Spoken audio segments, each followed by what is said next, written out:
Bom dia, irmãos. Queria convidar você a abrir sua Bíblia em Efésios capítulo 1. Hoje a gente vai ler um trecho grande de Efésios. É uma passagem muito importante. Há um tempo atrás, o grupo das mulheres líderes, a gente estudou o livro de Efésios. Foi um momento muito precioso. Efésios é um livro muito importante para nós. E hoje eu quero ler com vocês um trecho de Efésios, vai ser Efésios capítulo 1, do versículo 3 ao versículo 13. Ou seja, é uma parte grande aí da Bíblia, tá? Você vai precisar de paciência aí para a gente ler junto. Eu faço questão que a gente leia junto. Normalmente eu falo isso depois, mas eu vou falar agora, tá? Esse trecho de Efésios que a gente vai ler e meditar essa manhã, versículo 3 ao 13, achou aí na sua Bíblia? Vou esperar vocês abrirem para a gente ler junto, porque eu quero que você preste bastante atenção nas palavras, nos trechos. Efésios 1, do 3 ao 13. Acharam, amém? Viu que é um pedaço grande aí, né? 10 versículos. Você sabe que quando a Bíblia foi escrita não tinha a separação de versículos, né? Normalmente eu falo isso depois que a gente lê, mas eu acho melhor eu contar antes, porque eu acho que vai ficar mais interessante quando você for ler. Esse trecho de Efésios é uma frase só. No português, a gente tem vírgula, tem ponto e tem a separação de versículos, mas no grego de Paulo era uma frase só.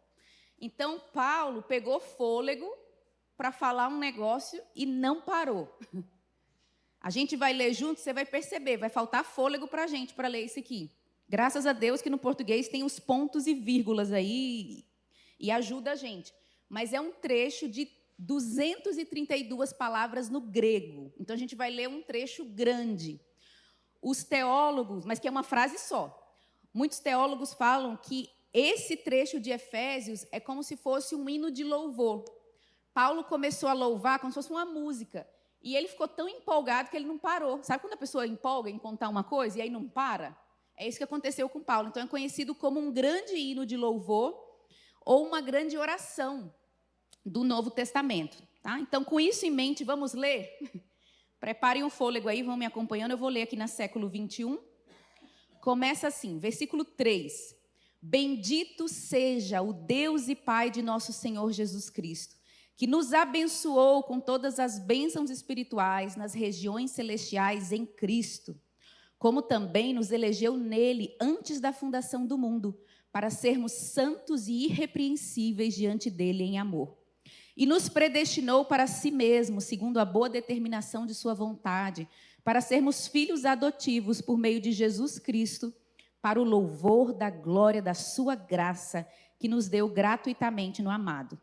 Nele temos a redenção, o perdão dos nossos pecados pelo seu sangue, segundo a riqueza da sua graça, que ele fez multiplicar-se para conosco com toda sabedoria e prudência, e fez com que conhecêssemos o mistério da sua vontade, segundo a sua boa determinação que nele propôs, para a dispensação da plenitude dos tempos, de fazer convergir em Cristo todas as coisas, tanto as que estão no céu como as que estão na terra. Nele também fomos feitos herança, predestinados conforme o propósito daquele que faz todas as coisas, segundo o desígnio da sua vontade, a fim de sermos para o louvor da sua glória, nós, os que antes havíamos esperado em Cristo. Nele também vós, tendo ouvido a palavra da verdade, o evangelho da vossa salvação, e nele também crido, fostes selados com o Espírito Santo da promessa, que é a garantia da nossa herança para a redenção da propriedade de Deus, para o louvor da sua glória. Amém? Eu falei que era até o 13, mas é até o 14, tá? Essa perícope é até o 14. Então, são 11 versículos.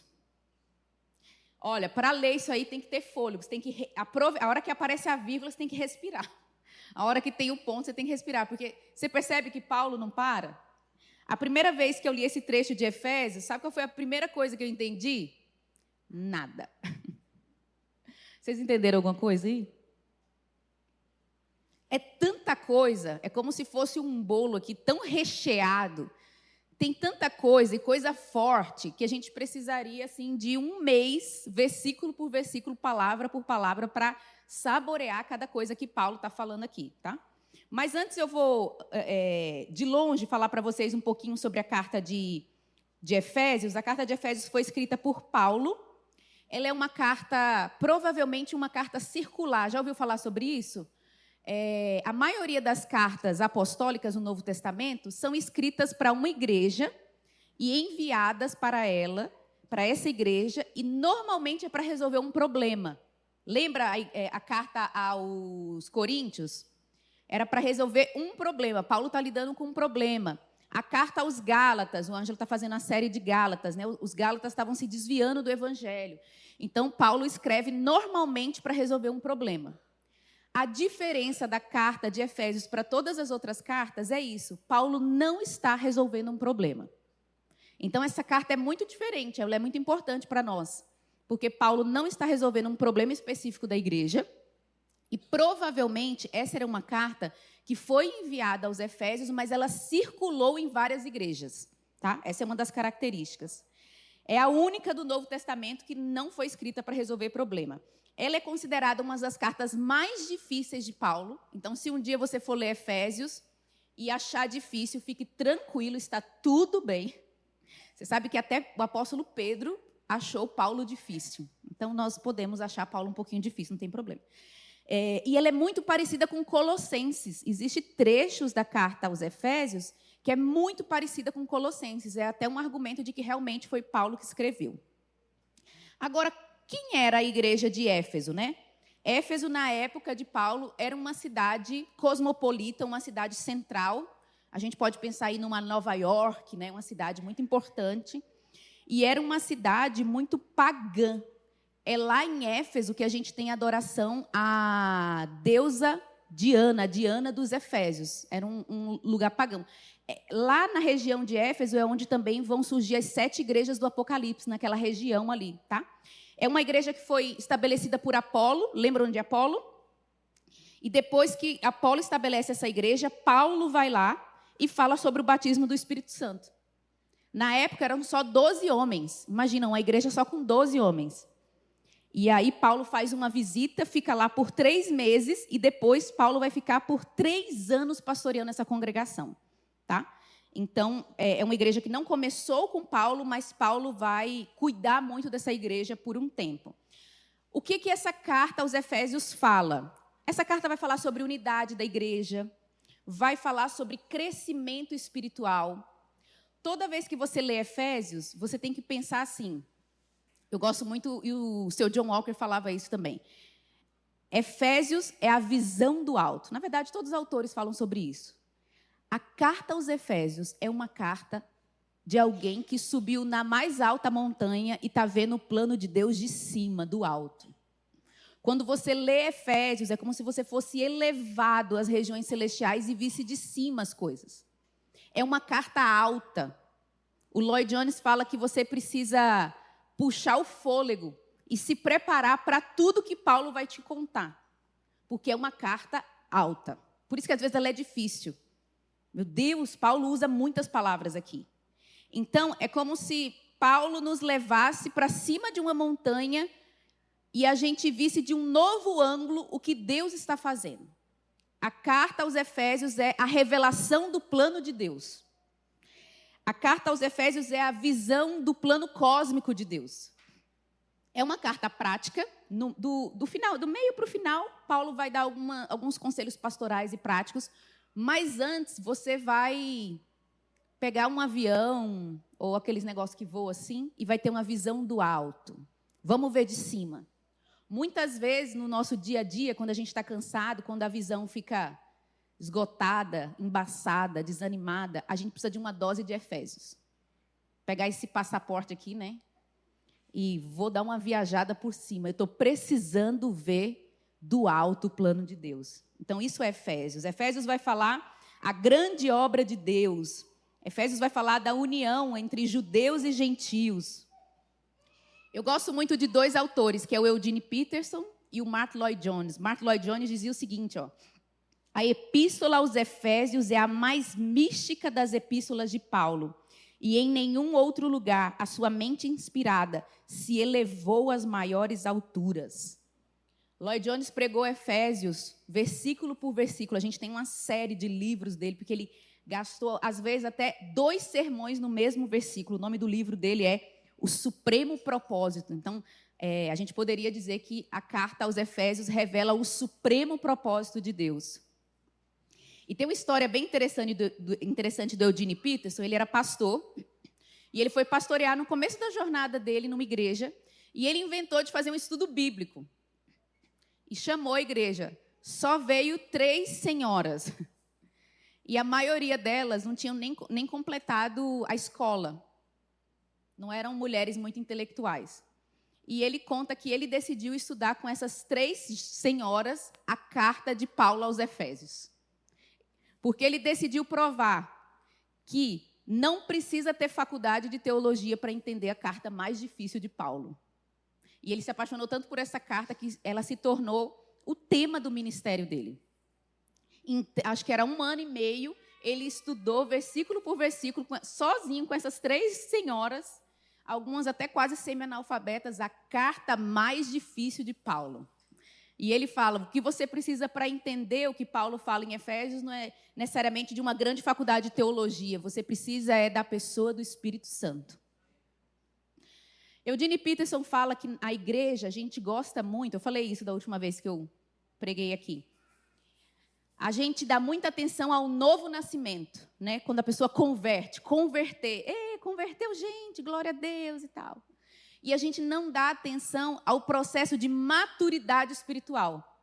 Efésios vai falar muito sobre isso, sobre maturidade espiritual, que a vida cristã não é simplesmente você converter e saber o beabá na igreja. Não, a vida cristã é muito vasta. Existe muito espaço para crescer. Às vezes a gente lida com tédio espiritual. É comum pessoas que estão há muito tempo no Evangelho lidarem com tédio espiritual. Mas Efésios é uma boa nova de que existe muito espaço para crescer. Existe muita coisa para ver. O que é ser cristão? É isso? Eu converto, vou na igreja, vejo as pessoas no domingo, escuto uma palavra, sento e levanto. É só sobre isso? É só sobre ofertar e ter uma vida moralmente correta? É só isso? Não. A vida cristã é muito vasta. Em Cristo você ganhou muitas coisas, tem muito espaço para crescer. E eu espero que essa manhã a gente consiga contemplar um pouco mais sobre isso, amém? Então vamos começar aí nesse trecho de Efésios.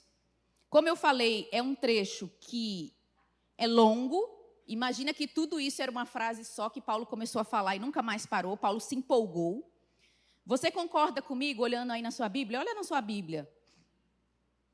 Tem muita palavra, não tem?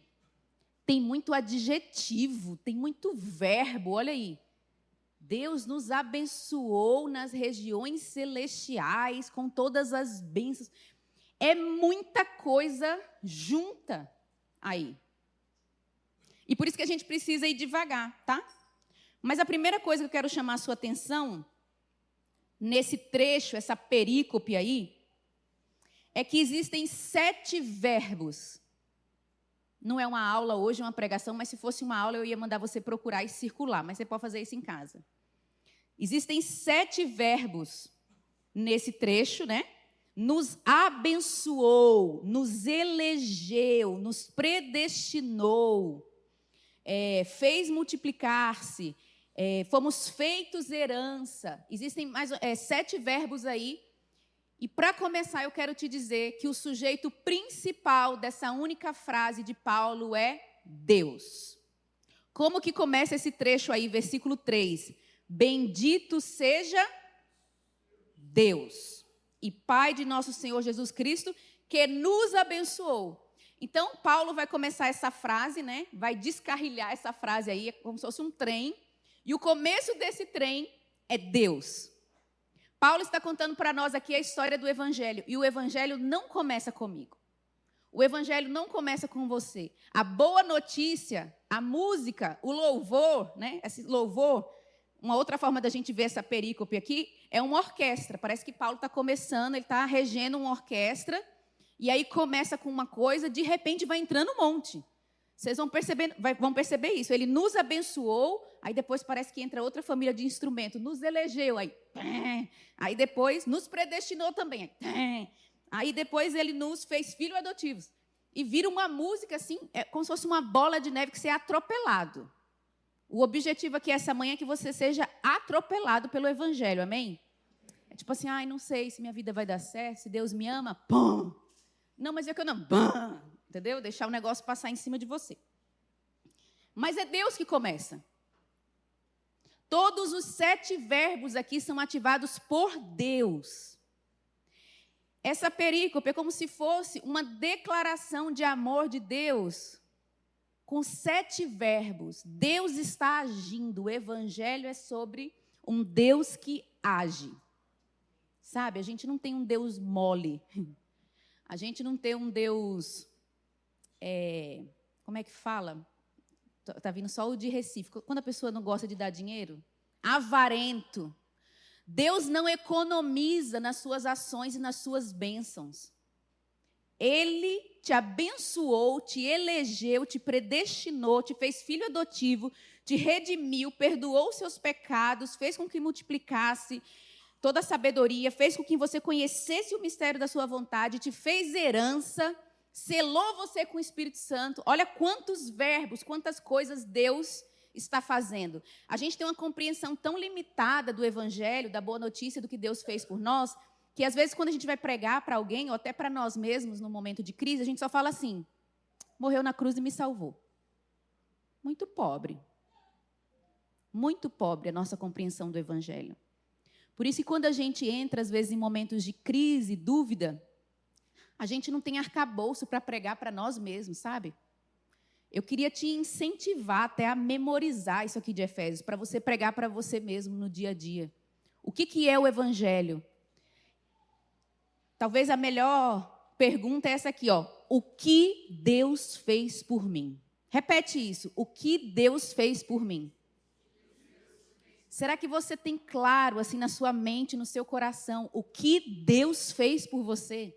Em detalhes. Porque só morreu na cruz para me salvar é muito pobre, gente, é muito pouco. E aqui tem 7 pontos do que Deus fez por você. Eu não sei como é que está na sua Bíblia aí, mas o título, esse título não foi Paulo que colocou, né? Vocês sabem. Mas no meu é assim, ó, as bênçãos de Deus em Jesus Cristo. Essa perícope de Efésios fala sobre as bênçãos. Na igreja a gente fala muito sobre bênção. E quando a gente fala sobre bênção, a gente só lembra de bênçãos materiais. Essa manhã a gente vai puxar a lista das bênçãos espirituais que Deus nos deu em Cristo. Bendito seja o Deus e Pai de nosso Senhor Jesus Cristo, que nos abençoou com todas as bênçãos espirituais nas regiões celestiais em Cristo. Vamos ler de novo esse versículo. Bendito, presta bem atenção. Bendito seja o Deus e Pai de nosso Senhor Jesus Cristo, que nos abençoou com todas as bênçãos espirituais nas regiões celestiais em Cristo. Só um versículo.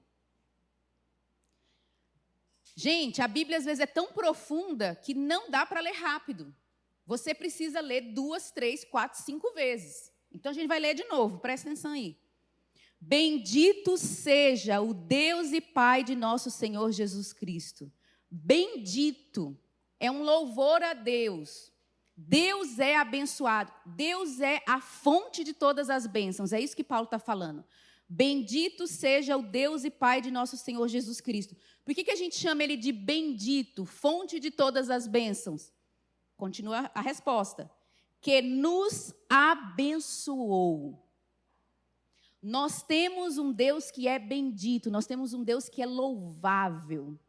Nós temos um Deus que é fonte de todas as bênçãos. É como se assim, Deus fosse aquele homem rico. E isso já é maravilhoso para a gente elogiar ele. Mas Paulo continua e diz, por que a gente louva a Deus? Porque ele nos abençoou. Nós temos um Deus generoso em bênção. Nós temos um Deus que é mão aberta.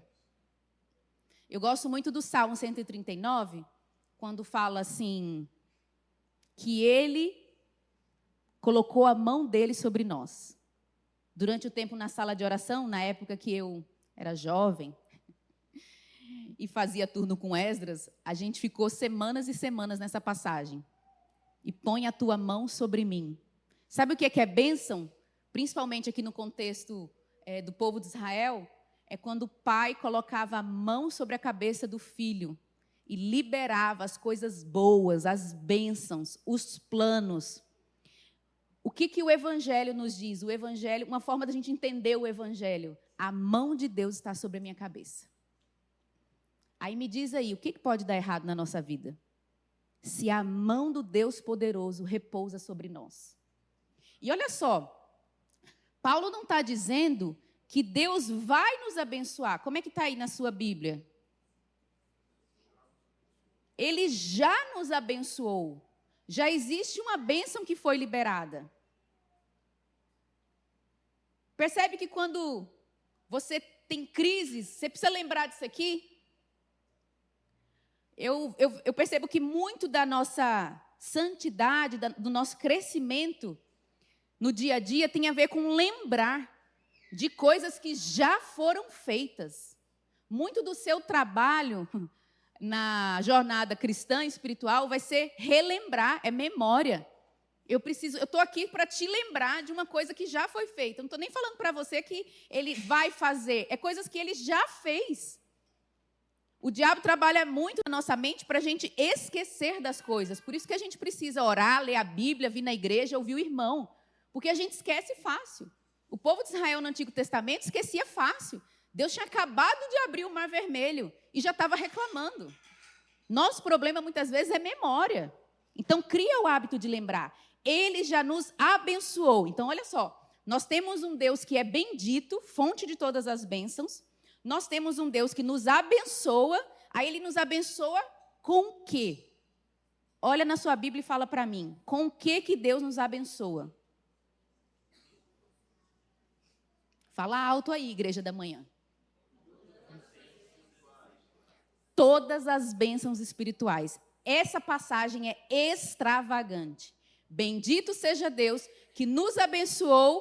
Podia estar assim, né? Com a bênção da salvação. Estava bom. Mas é todas as bênçãos espirituais. Gente, o que é todas as bênçãos espirituais? Em primeiro lugar, o fato da bênção ser espiritual significa que ela é mais poderosa do que a bênção material. Tem muita gente correndo atrás de bênção material. Mas a bênção material, como Jesus falou no Sermão do Monte, ela perece, ela corrói. Sabe, ganhar um carro de Deus é uma bênção que a gente pode se alegrar e comemorar na reunião da igreja, mas ela é muito pobre, porque o carro quebra, gente. O carro envelhece. Mas a bênção espiritual, não. Ela é eterna. Ela é inacessível. A bênção material, o vizinho da Bárbara pode bater. Bateram no meu carro ontem. Entende? O ladrão pode roubar a bênção material. Mas a bênção espiritual, ladrão nenhum rouba. Ela é muito mais valiosa. Só que Paulo está dizendo para nós, não é que você, quando converteu, você ganhou algumas bênçãos espirituais. Olha, eu vou te dar uma bênção espiritual de você ser perdoado dos seus pecados. Ou você ter isso aqui de Deus. Não, Paulo está falando todas as bênçãos espirituais. E onde que essas bênçãos espirituais estão depositadas? Em qual banco? Olha aí. Olha na sua Bíblia. Nas regiões celestiais em Cristo. Gente, esse versículo é um exagero. Maravilhoso, né? Bendito seja o Deus e Pai de nosso Senhor Jesus Cristo, que nos abençoou com todas as bênçãos nas regiões celestiais em Cristo.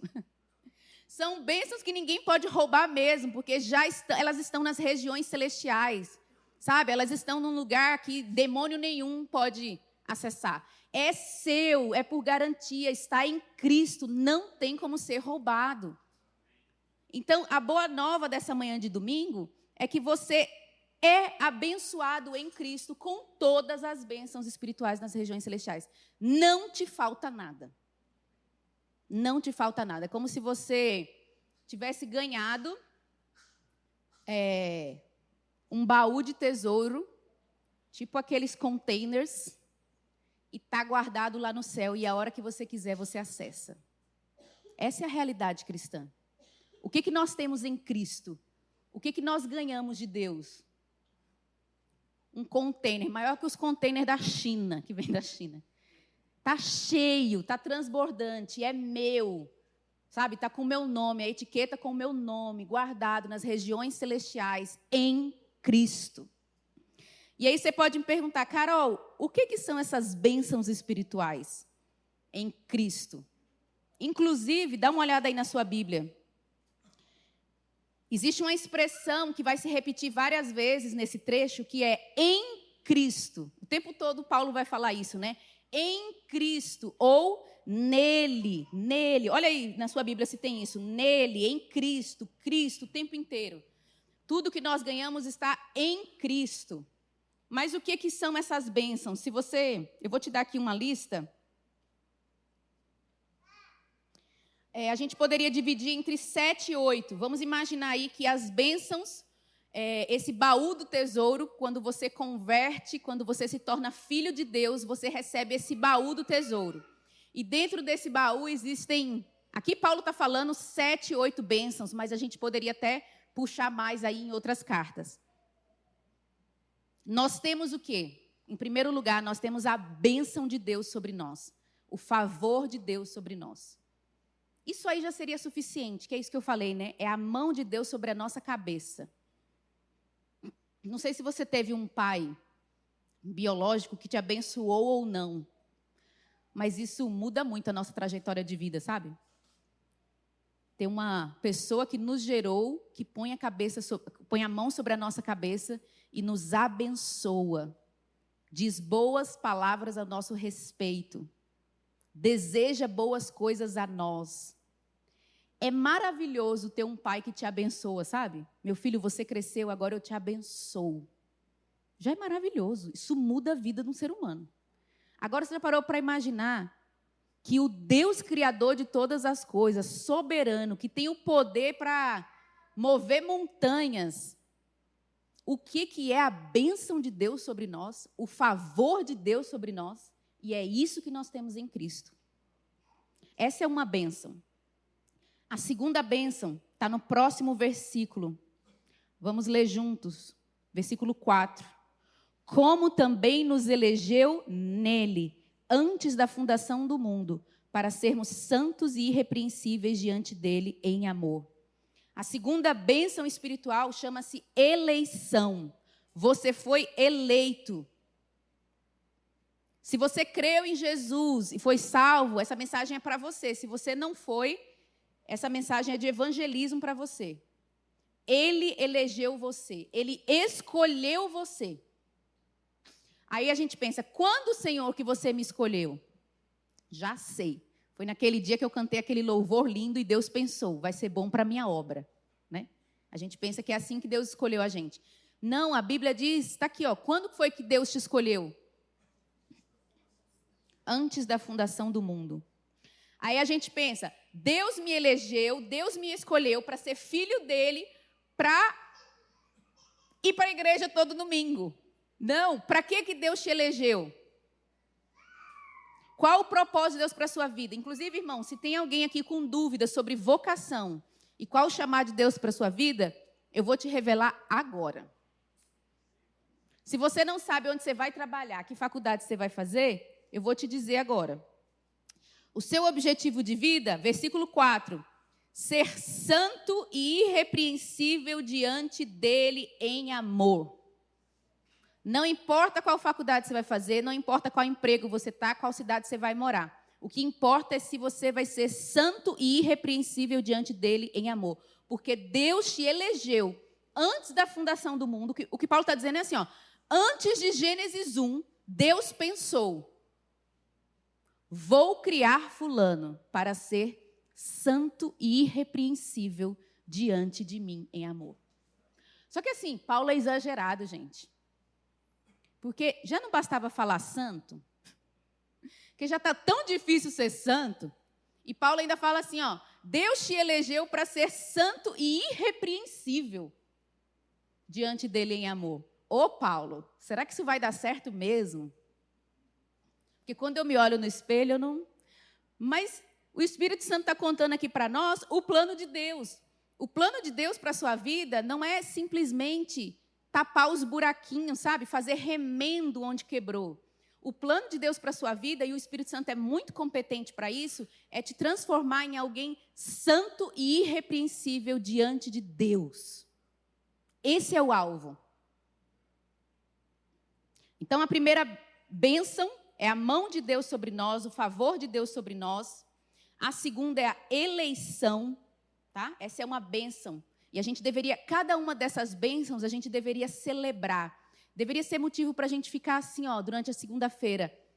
Eu fui eleito por Deus para ser santo e irrepreensível diante dele em amor. Meu Deus, que coisa maravilhosa. Eu fui escolhido. Sabe quando a gente é criança? E aí divide os times de vôlei? E você é o último a ser escolhido? Porque só tinha você, é uma tristeza, né? Não foi assim que ele nos escolheu. Você foi escolhido por Deus. É coisa para você passar o dia se alegrando, saboreando. Agora vamos no versículo 5. E nos predestinou para si mesmo, segundo a boa determinação de sua vontade, para sermos filhos adotivos por meio de Jesus Cristo. Está aí uma palavra que muita gente teme, mas é uma palavra bíblica, tá? Predestinação. Ele nos predestinou para si mesmo. Eu vou criar ele, eu vou escolher ele, eu vou eleger para mim mesmo. Gente, como muda tudo, né? Porque quando a gente costuma pensar sobre qual o plano de Deus para a minha vida, a gente é muito egoísta. Qual o plano de Deus para a minha vida? Será que eu vou ter filho ou não vou ter? Será que eu vou ser um ministro da palavra ou não? Será que eu vou ter um ministério grande? É isso que a gente pensa. A gente pensa coisa para nós. Mas quando Paulo está falando aqui do plano de Deus, da vontade de Deus para a nossa vida, tudo é centrado em Cristo. Tudo é centrado em Deus. Você vai ser santo e irrepreensível diante dele. Você é predestinado para ele. Todo o resumo do evangelho tem a ver com você ficar cara a cara com Deus. Então, nós temos um destino e um plano de Deus sobre nós. Irmãos, não dá tempo da gente ir tão profundo em tantas coisas aqui. Mas, você já parou para pensar que você não está solto no mundo? Várias vezes, quando as tempestades da vida nos assolam, a gente tem a impressão que a gente está solto no mundo. O que será que vai acontecer amanhã? O que será que vai acontecer no próximo mês? Eu perdi o emprego, eu perdi tal coisa. Eu achei que eu ia para um lado e eu ia para o outro. E estou indo para o outro. Deixa eu te falar uma coisa. Deus te predestinou para Ele mesmo. Você está seguro na história. Ele tem um plano para nós. Deus é soberano. Nada acontece fora da vontade e do plano dele. Então, isso aqui é uma consolação de Paulo para nós. Ele te predestinou para ele mesmo. Você não está solto na história. Essa é a terceira bênção, predestinação. A quarta bênção, e eu amo essa, é que Paulo fala que ele nos predestinou para quê? Para sermos filhos adotivos. Como é que está aí na sua versão? Filhos por adoção. Primeira coisa sobre essa bênção que a gente tem que estarmos convencidos. Nós temos um Deus que é Pai. Deus nos criou no Éden, né? Deus é o nosso Criador. Ele formou o homem do pó da terra. Ele nos criou. O homem pecou, se tornou inimigo de Deus. E Deus vai e resgata o homem e adota. Sabe, eu fico vendo, parece que são duas declarações de amor de Deus. Ele nos cria, nós nos perdemos, ele vai lá e nos resgata, nos adotando. Nós somos filhos adotivos. O que fala a paternidade de Deus? Que você tem amor e provisão. Toda vez que falar, Deus é Pai, paternidade de Deus, você tem que lembrar disso. Você tem amor, você tem afeto, você tem o coração de Deus. Nossa, isso é tão forte, porque várias vezes na minha mente mesmo eu penso, Deus tem que me aturar. Sabe assim? porque ele falou que vai nos salvar e eu, né? Sou chata, Deus me atura. O Evangelho diz que Deus nos ama. Nós poderíamos ser chamados de servo de Deus, empregados de Deus, embaixadores de Deus. E a Bíblia fala sobre isso. Mas a Bíblia fala de algo muito mais profundo. Fala que nós somos filhos. O processo da adoção é você se tornar filho. Você sabe que no islamismo é proibido adotar? Vocês sabiam disso? Na religião islâmica você não pode adotar. Você pode ajudar uma criança, você pode até botar ela dentro de casa, mas você nunca pode adotar dando o seu sobrenome para ela. Porque para eles isso se constitui uma mentira. Enfim, tem toda uma questão lá. Mas é proibido a adoção, como a gente vê assim nos nossos casos no dia de hoje. Só que para nós, cristãos, a adoção é uma doutrina essencial da fé. A adoção para nós é o que Deus fez conosco. E é exatamente isso que Ele fez. Deus, ele não ficou só de longe, falando assim, pecou, né? Tadinho dele. Limpa o pecado dele e está tudo bem. Não, Ele botou a gente para dentro de casa. E não só para dentro de casa. Deus nos deu o sobrenome dele. Isso é que é adoção.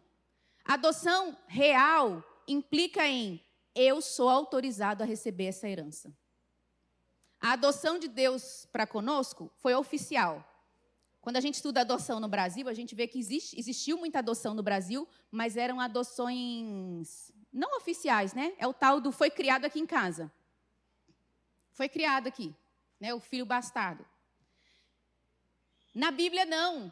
O que Deus fez conosco Ele nos botou para dentro de casa e Ele nos deu o sobrenome dele e tudo que é de Cristo agora é nosso. Nós temos herança. Essa vai ser uma das bênçãos que a gente vai ver, herança. Agora vamos para o próximo versículo. Vamos ver se a gente consegue terminar tudo isso hoje. Para o louvor da glória da sua graça, que nos deu gratuitamente no amado. Versículo 7. Nele temos a redenção, o perdão dos pecados pelo seu sangue, segundo a riqueza da sua graça. O que mais que eu tenho, Carol? Você tem a redenção, o perdão dos seus pecados. Deus te perdoou e te perdoa dos seus pecados e está te redimindo. Você tem isso sobre você. Irmãos, a confissão de pecado de um cristão, ela é diferente. Ela tem um gosto amargo, porque o pecado é amargo. É constrangedor. Sempre é constrangedor confessar um pecado. Se não é constrangedor, está com algum erro, sabe? É horrível confessar pecado. É um gosto amargo, é humilhante. Mas, ao mesmo tempo, apesar da tristeza do pecado, não é uma tristeza que nos leva à morte. Porque é uma tristeza misturada com fé e esperança. Por que eu chamo um irmão e abro a minha boca para confessar um pecado terrível? O que me move a isso? É a esperança de que após essa confissão eu tenho o perdão de Deus. Por mais que seja terrível o pecado, por mais que seja vergonhoso, e tem que ser mesmo, ele tem que ser amargo, a gente tem que, sabe, tem que doer, tem que trazer vergonha mesmo, dar uma coisa ruim, é isso mesmo, é sinal que você tem o Espírito Santo, mas é uma mistura de amargo com doce, porque há uma esperança em nós de que ele nos perdoa, de que o perdão dele está sobre nós. As Escrituras falam, né? Se você confessar o seu pecado, ele é fiel e justo para nos perdoar. Existe uma esperança, é diferente. Então, a tristeza, segundo Deus, não é uma tristeza que nos leva à morte, é uma tristeza que nos leva à vida, porque nós temos nele redenção e perdão dos nossos pecados. Imagina se a vida cristã fosse assim. Olha, você está perdoado, você converteu hoje, veio aqui na frente, está perdoado. Se pecar mais, já era, tá? Imagina. Mas não.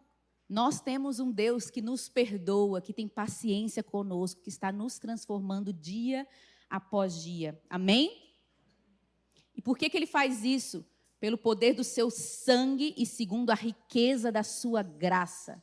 Deus é rico em graça e misericórdia. Daria para a gente ficar só essa manhã inteira falando sobre a riqueza da sua graça. Nossa, muita coisa. Versículo 8, que ele fez multiplicar-se para conosco em toda sabedoria e prudência. Meu Deus, você já tinha aqui o sangue de Jesus, a riqueza da sua graça, mas aí é pouco. Está fazendo o quê? Multiplicar-se para conosco. Você está se sentindo afogando? Que o objetivo aqui é você se sentir afogando na bondade de Deus. Você precisa ser pisoteado, atropelado. Imagina aí a bola de neve que está descendo aqui desse versículo, precisa te atropelar. Versículo 9, e fez com que conhecêssemos o mistério da sua vontade. Irmãos, nós não estamos no escuro. Ele fez com que conhecêssemos o mistério da sua vontade. Eu tenho uma crítica muito grande, eu amo o mundo pentecostal, amo o mundo profético, mas a gente tem que ter muito cuidado de não lidar com essas coisas, como se Deus fosse um Deus misterioso, que a gente tem que jogar, que a gente precisa arrumar uma profeta ou um profeta para nos revelar a vontade de Deus. A vontade de Deus está revelada. Nós temos um Deus que fala, e fala muito. Ele fez com que conhecêssemos o mistério da sua vontade. Se você não conhece, se você sente falta de ouvir mais a Deus, é algo que você precisa chegar para perto, porque Deus já revelou. Paulo está celebrando uma coisa que aconteceu já. Deus é tão bom que ele revelou para nós os seus segredos. Imagina a guerra, né? Você tem um comandante da guerra. Na guerra, uma das maiores dificuldades da guerra não é só o tiroteio, né, a coisa bélica. É a informação. O que vale mais numa guerra é a informação. Qual a estratégia que está usando? Imagina que Deus fez com que você se sentasse na mesa de estratégia. Deus abriu o mapa e falou assim, minha vontade é essa, Quem eu sou é isso aqui, Sabe qual é o meu plano? É esse aqui. Deus revelou para nós o seu plano. Você tem acesso à sala de operações de Deus. Fez com que conhecêssemos o mistério da sua vontade, segundo a sua boa determinação que nele propôs. Versículo 10, que é o versículo aí da nossa visão, tá? Como igreja. Para a dispensação da plenitude dos tempos, de fazer convergir. Aqui ele já está revelando boa parte do segredo de Deus, do plano de Deus, né? De fazer convergir em Cristo todas as coisas, tanto as que estão nos céus como as que estão na terra. Nele também fomos feitos herança. Nós somos herança de Deus. Você já parou para pensar que nós vamos ser entregues a Deus como herança? A igreja de Deus. Imagina que Deus está investindo em nós como seu trabalho. Imagina o que Deus vai fazer em nós. Você precisa ter esse exercício de imaginação, irmão. Eu sei que hoje sua vida está horrível, tem muita coisa para melhorar. Mas imagina o plano que o Espírito Santo tem em você, de te deixar santo e irrepreensível diante de Deus. E você é entregue como herança. Herança diz que nós pertencemos a Deus. Nós somos parte do propósito de Deus.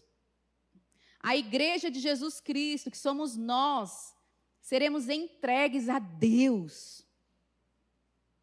Nele também fomos feitos herança, predestinados conforme o propósito daquele que faz todas as coisas segundo o desígnio da sua vontade. Versículo 12, a fim de sermos para o louvor da sua glória. Você crê nisso?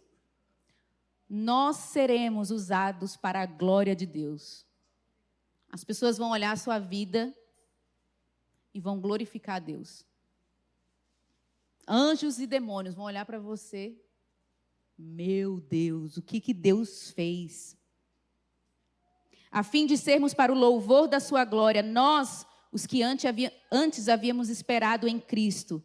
Nele também, vós, tendo ouvido a palavra da verdade, o evangelho da vossa salvação, e nele crido, fostes selados com o Espírito Santo da promessa, que é a garantia da vossa herança, para a redenção da propriedade de Deus, para o louvor da sua glória. Para terminar, eu quero ficar com esses selados pelo Espírito, o selo do Espírito. Então, depois de Paulo nos dizer que Deus é abençoador, que a mão de Deus está sobre nós, o favor de Deus está sobre nós, a bênção de Deus está sobre nós. Depois de falar que nós fomos eleitos, escolhidos, a gente tem a medalha da escolha de Deus, de sermos predestinados para sermos filhos adotivos, nós somos filhos de Deus, de sermos redimidos, termos o perdão dos nossos pecados, né? Deus apagou as dívidas, riscou o passado, mas também tem um projeto de transformação, não é que Deus só apagou o passado, né? Riscou o passado. Deus também tem um plano daqui para frente. Depois de Deus nos dar a sua revelação, o conhecimento, nós podemos conhecer os segredos de Deus. Nós somos o filho que o pai leva para o trabalho. Sabe quando chega aquela idade? Pai, você trabalha com o quê mesmo? Aí o pai leva o filho para o trabalho. Vou te mostrar o que é que eu faço. É isso que Deus faz conosco. Nós temos acesso ao trabalho de Deus. Depois de sermos feitos herança, nós somos presentes de Jesus ao Pai. Nós seremos parte desse projeto final que vai glorificar a Deus. Depois de tudo isso, é igual quando você vai despachar mala. E a pessoa fala assim, posso embalar? Você já foi no aeroporto que aí os caras embalam a mala? Aquilo é caríssimo. Aí minha sogra comprou o rolo em casa, ela faz em casa. Mas é bom que protege a mala. No fim de tudo isso, Paulo nos diz que nós temos o selo do Espírito Santo. É a garantia para você não ter dúvida de todas as bênçãos que você recebeu em Cristo, que são suas, que vai dar certo. Você tem o selo, o carimbo do Espírito Santo. E o Espírito Santo que habita em nós, que é o nosso Consolador, também é aquele que testifica no nosso coração de que tudo que eu estou te falando é verdade. Nós temos o selo, a garantia, certeza, pare de duvidar. Se você tem dúvida do plano de Deus sobre a sua vida, de todas as bênçãos que você recebeu, você precisa pedir ao Espírito Santo para te confirmar todas essas coisas. Porque eu sei, é coisa alta demais, né? Quem sou eu para receber tudo isso de Deus? Paulo, você derramou em mim um tesouro muito grande e pesado, que eu não sou digno. Irmãos, a gente precisa passar a semana toda meditando em cada um dessas bênçãos de Deus. Essas são as bênçãos espirituais nas regiões celestiais. Essas são as bênçãos eternas. Essas são as bênçãos que a gente deve orar para obter. Apesar que nós já a temos em Cristo. Mas lembra, às vezes, a gente tem deixado essas bênçãos no depósito, né? Na despensa de casa. Se você é cristão, de verdade, redimido, se você tem o Espírito Santo em você, essa é a boa notícia, você tem uma despensa cheia. O que você precisa aprender agora é entrar nessa despensa e usar aquilo que já é seu. Às vezes nós somos ricos, espiritualmente falando, e a gente vive como pobre, porque a gente não sabe abrir a despensa das bênçãos espirituais nas regiões celestiais. Amém? Vamos ficar de pé e orar por isso?